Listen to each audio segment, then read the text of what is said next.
Trump had the platform, the lights, the cameras, the power. For years he controlled the room simply by walking into it. Microphones turned on, reporters quieted. Everyone knew the game. Trump spoke, others reacted. But on this particular day, in a room lined with wood-paneled walls and silent judgment, something cracked, because sitting at the far end of the long, polished table was a woman who didn't flinch, didn't interrupt, didn't posture. She waited. Representative Jasmine Crockett watched him speak, listened through every interruption, every pivot, every dodge, and when the moment came, when the contradictions started to spill over into farce, she leaned in, picked up a document, and dropped a verbal grenade that would travel across the country before the hearing even ended. 9 words. "You clearly didn't read what you signed, did you?" No shouting, no sarcasm, just surgical calm. And it hit like a thunderclap. Trump blinked. The room froze. The cameras caught everything. Because in those 9 words, Crockett didn't just ask a question. She delivered a challenge, a veiled accusation, and a truth too sharp to ignore. She had read it. He hadn't. But the power of those 9 words wasn't just in what she said. It was in what happened after. Not all explosions are loud. Some come dressed in silence. And in the moments after Jasmine Crockett spoke, the quiet was almost unbearable. Trump didn't respond right away. He just stared, not in defiance, in confusion. Cameras kept rolling. Journalists stopped typing. Even committee members, the ones who had long since stopped reacting to political theatre, looked up. No sound, no rebuttal.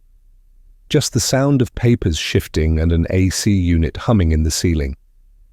Crockett didn't move. She didn't smile. She didn't gloat. She simply held up the paper. The one with Trump's own signature on it. "Based on your recent statements," she added softly, "it doesn't seem like you understood a single word of it." If the first line had been a jab, this was the twist of the knife. One of Trump's aides scribbled something on a notepad. A staffer in the back stood, walked out quickly, phone already in hand. And then, in the most 21st century way possible, the real noise began. A congressional aide clipped the 14-second exchange and posted it to X. It was captioned simply, "Whoa." Within 90 seconds, it had 12,000 views. Within 10 minutes, it was on TikTok, spliced with dramatic music and subtitles. And back in the hearing room, Trump still hadn't answered. But the world was already responding. As the clip spreads like wildfire, Trump's team scrambles behind closed doors, but the real threat isn't the leak.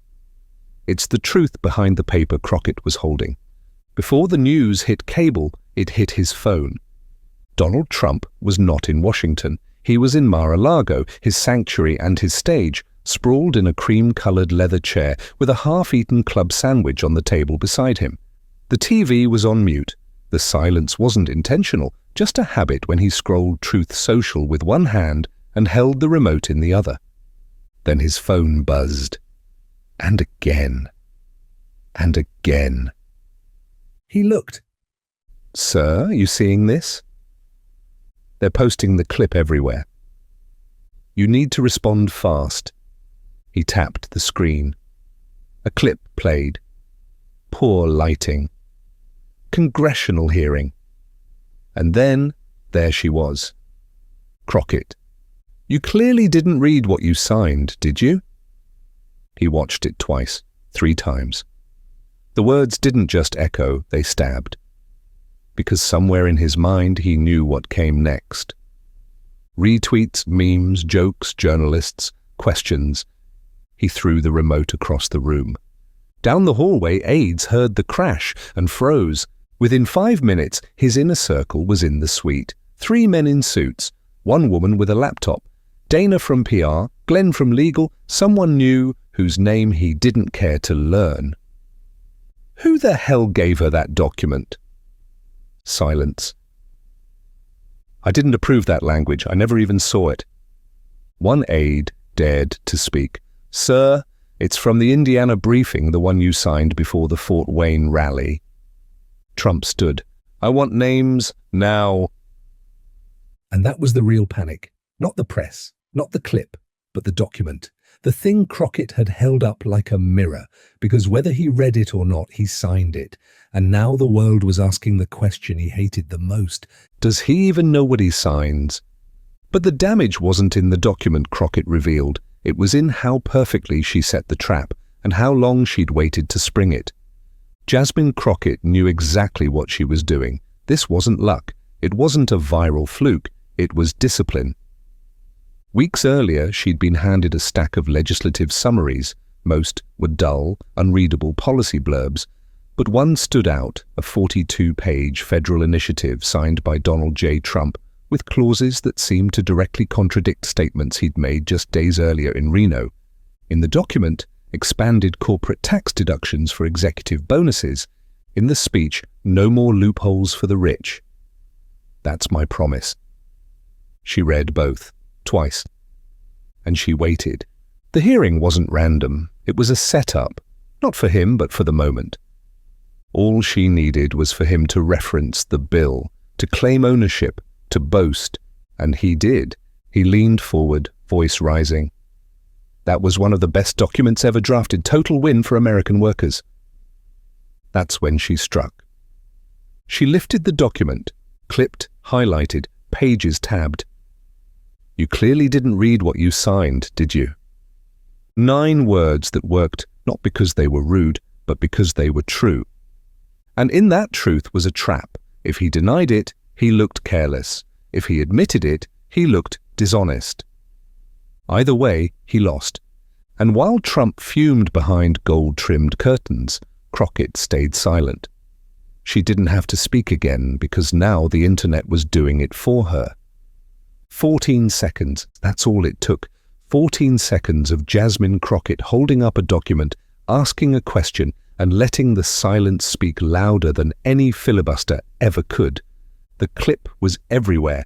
TikTok had it paired with a trap beat. X had it in slow motion with captions like, "When the homework wasn't done, but you still signed your name." Cable news ran it on a loop, unsure of how to categorize it. Was it policy? Was it a personal attack? Was it just damn good TV? The public didn't care. They cared about that moment, when someone finally asked the question that had been simmering for years beneath the surface of every scandal, every contradiction, every pivot. Did he actually read it? Some laughed, some cringed. But everyone watched. A meme showed Trump squinting at a coloring book. Another pasted his face onto a spelling bee contestant. But it wasn't just the jokes. It was the silence after the punchline. That pause, that breath, that sense of, "Oh no, she really said that." In less than 12 hours, the hashtag number, Trump can't read, trended #1. Then came the commentary. Some called it a cheap shot, others called it overdue accountability, but no one, not even his staunchest defenders, could deny one thing. The moment had landed, and as the internet erupted, Trump's team gathered in Florida, preparing a response, but what came next would only make things worse. Inside the Mar-a-Lago communications suite, it was chaos. Phones buzzed, staffers whispered. Everyone was trying to read the room, and by room, they meant Trump. He wasn't reading, he was typing. "Don't post yet," Colleen Darrow said, eyes on his screen. "Let us draft something." Trump didn't look up. "She's a liar and a fraud," he muttered, thumbs flying. "Sir, if we let this breathe a bit, we can reframe it." Too late. Post. Jasmine Crockett is a liar and a fraud. Didn't read the doc? I wrote the doc. I have best comprehension skills. Way better than Sleepy Joe or Barack Hussein. Total setup. Should be removed from Congress. No edits, no filters. It hit Truth Social like a hammer to glass. Misspelled name. Random capitalizations. Defensiveness disguised as dominance. The replies were instant. Comprehension? Bro, you wrote that? Sir, blink twice if you're being held hostage by your autocorrect. Even allies winced. One senior advisor leaned over to Colleen. "This is a disaster." She didn't respond. She didn't have to, because she knew. This wasn't just about optics now. It was about control. And Trump had just lost it in real time. But that post wasn't the worst move. That came next, when he claimed credit for the very document Crockett had used to take him down. The clip had gone viral. The memes were relentless, but it was the lie that did the real damage. Trump, in a late-night haze of ego and fury, claimed he wrote the document. He didn't. Not even close. The document was drafted by a team of policy advisors and revised through legal counsel. Trump had signed it during a tightly scheduled pre-rally briefing. It had been handed to him with a 3-page summary. The full version? 42 pages. He never read it. But he said he wrote it. That lie, so easily disproven, so lazy, cracked something. Within hours, fact-checkers descended. Side-by-side comparisons flooded the feeds, Trump's Reno speech versus the policy clause in black and white. Loopholes for the rich that he claimed to oppose in the document. Tax breaks for executive bonuses, signed and sealed. Now the question wasn't just whether he read the fine print, it was whether he understood anything at all. And that question started spreading in ways his team couldn't control. Because this wasn't just about a moment anymore, it was about a mirror. And what the country saw staring back started to make people uncomfortable. The backlash didn't explode, it simmered, quietly, uneasily. In living rooms, in truck cabs, in back offices and break rooms, people started asking questions they didn't want to answer. Did he read it? Did he ever? A veteran in Kansas made a video that spread like wildfire. He held up a dog-eared copy of the Constitution. They made me read every page before I swore to defend it, every damn word. If I had to read it, so should he.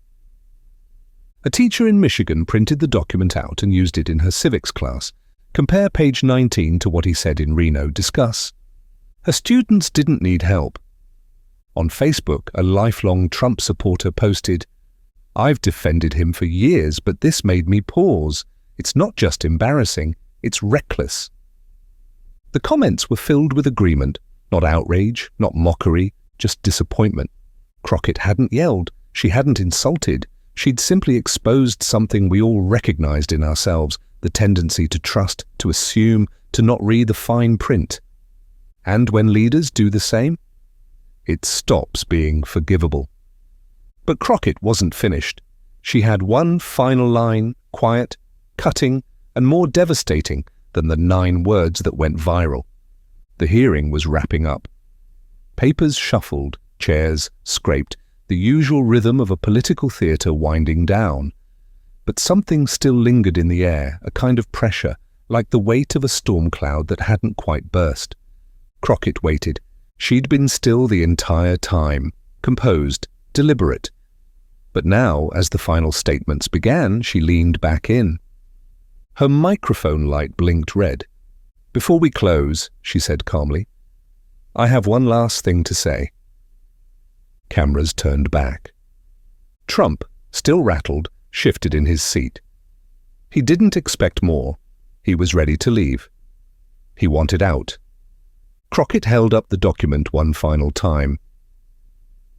The American people deserve leaders who understand what they sign. She paused, then looked directly into the lens. If reading's too hard, try leading less people.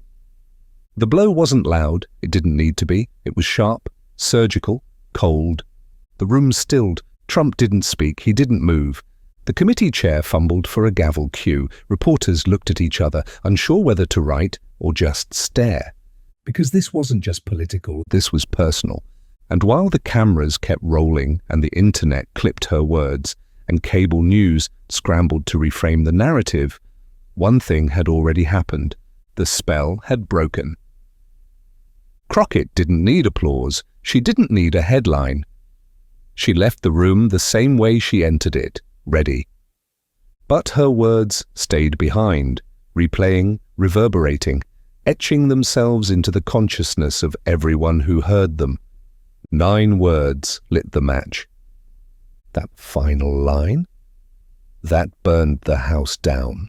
The house